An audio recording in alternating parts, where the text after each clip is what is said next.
మెల్లగా తెల్లారిందో ఎలా వెలుతురే తెచ్చేసిందో ఇలా పోసి నవ్వులతో మెరిసే పసిపాపల్లా చేదతో బావులలో గలగల చెరువులో బాతుల ఈతల కళ చేదుగా ఉన్న వేపను నమిలే వేళ చుట్ట పొగ మంచుల్లో చుట్టాల పిలుపుల్లో మాటలే కలిపేస్తూ మనసారా తల్లి పండించి అందించు హృదయం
తెలిసిన భాష మమతలు పంచే ఊరు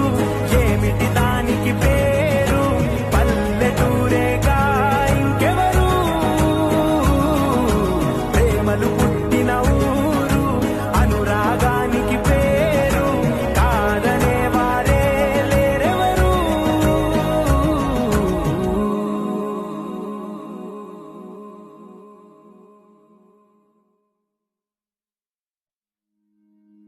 నా